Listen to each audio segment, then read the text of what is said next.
Let's talk about something, a feeling, an experience that happens in the quietest moments. It's a very particular and honestly, a very unsettling dynamic. It's what we're calling the ghost in the room. You know the feeling, right? You have a perfectly normal chat, nothing dramatic happened, but the second you leave, you just feel wiped out, utterly drained. Or maybe you've caught yourself apologizing for something you know you didn't even do just to calm down the other person's emotional storm. If any of that rings a bell, then you need to hear this. The problem might not be you at all.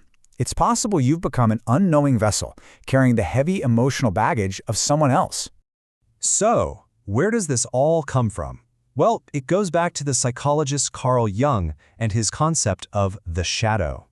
Think of it as the dark side of our personality. It's the place we shove all the things we don't want to admit we have, our deepest fears, our shame, our rage. And see, Jung knew just how dangerous this could be. He said that the more you ignore your shadow, the more you pretend it isn't there, the darker and more powerful it becomes. It doesn't just vanish into thin air. So what happens when that shadow is just left to fester? It starts looking for a new home. It projects itself outward, searching for a host. And that host, well, that could be you.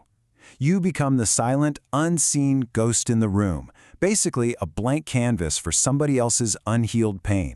So how do you know if this is happening to you?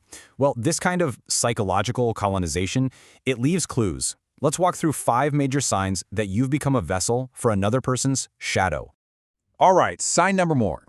You find yourself constantly feeling like their emotions are your fault. If they get angry, they somehow make it about something you did. If they're upset, it's because you let them down. This is what Jung called projection.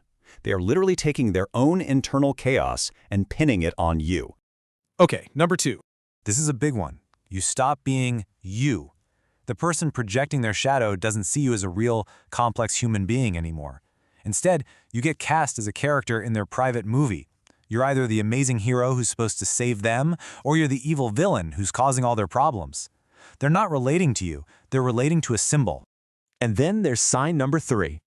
Okay, this is where things get really messy. You start to question your own mind.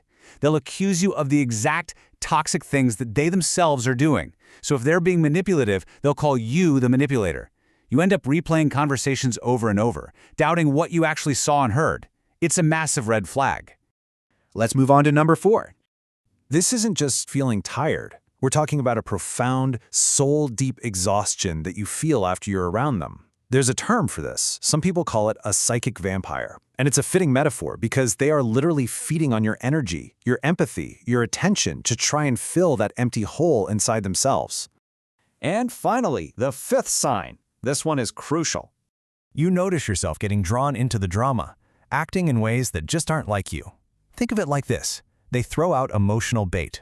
A little dig here, a sarcastic comment there, and they're just waiting for you to bite. The second you react, the moment you get angry or defensive, they've won. They've successfully unloaded their chaos right onto you. So after hearing all that, the most important question is, what on earth do you do about it? How do you fight a ghost? How do you stop being the vessel for someone else's pain? The secret? It's one word. It's so simple, but so incredibly powerful. Neutrality. Not fighting back, not giving in, just a calm, centered neutrality. Now this isn't easy. It takes work.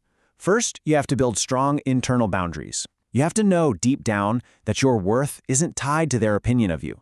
And second, you have to learn to step back and just observe their behavior. See it for what it is, a game, without getting emotionally hooked. You see, when you refuse to react, when you don't give them the anger or the tears they're looking for, you're essentially cutting off their food supply. Their drama has nowhere to go. You're handing their darkness back to them and saying, without a word, this belongs to you, not me. So I want you to think about this, really think about it. Looking at your own life, your job, your friendships, maybe even your family, have you ever seen these signs? Because just recognizing the pattern, that's the very first step to setting yourself free.